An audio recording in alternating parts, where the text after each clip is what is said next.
I didn't expect it to be as emotional for me. I was walking the floor yesterday, and what kind of came over me was a sense of like community and seeing how happy I could get emotional thinking about it.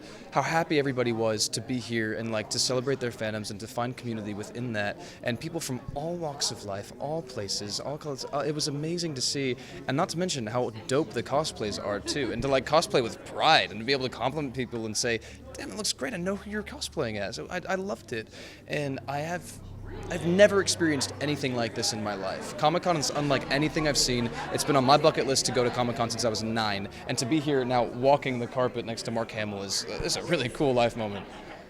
Yeah, look, it's thinking like who would sign up for this, right? And I think that it comes out of a place of necessity in some ways for these boys in the dystopian world that they're living in. And Stebbins has a very unique reason for joining the Long Walk, something that I don't want to necessarily spoil for fans, but fans of the book will have been aware. And I think it's a very dynamic thing to watch Stebbins' performance and like his motivation change from the beginning of this walk then towards the end. Of course, you've seen the film. And I think going into it with this idea of I'm going to beat all of these boys, and I don't want to get close to them because I don't want to hurt them. I don't want to hurt myself because I know I'm going to beat them all. And to see that kind of shifting throughout the film, I think is a really cool thing to see as an audience member, but as an actor to play, it was a really cool thing to be able to play. Well, let me tell you, I walked 261 miles on that movie, so I feel like we paid our dues here, and we walked quite a while. I mean, it was towards the end. Look, at the beginning, I remember standing on set with Ben Wong, who played the Karate Kid, so cool, and it's 100-degree heat, and there's 50 boys, and we're all walking through this neighborhood, and it is just grueling. We walked 12 miles that day. And I remember after our first take, Ben turned to me and he goes, "What on earth did we get ourselves into?"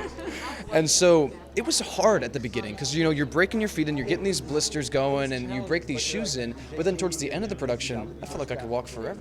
In some ways I feel like we're trauma bonded because of this experience that we had, and to wake up every day, some days our call time would be 3 a.m, right? And to wake up at 3 a.m.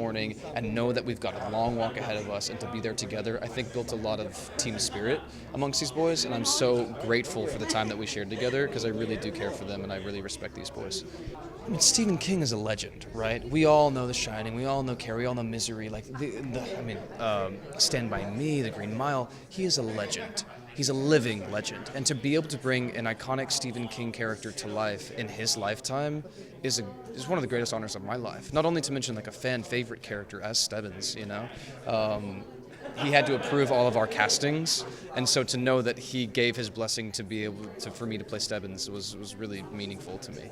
Hunger Games is what made me want to become an actor.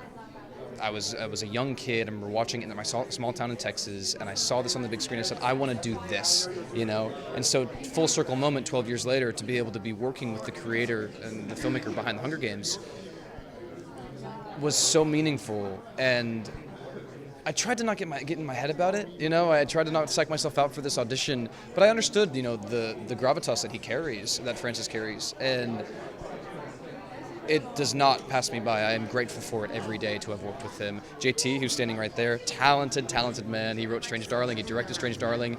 His adaptation of our book is so expert. I love you, JT! Is so expert. And he elevated this source material that Stephen King wrote and has gifted fans a new alternate world that's still the same font, and like you have new fresh ideas in it, and I think he did an amazing job at creating this. And of course Roy, who's standing right there, producer of the Minecraft movie. I mean, it's an honor.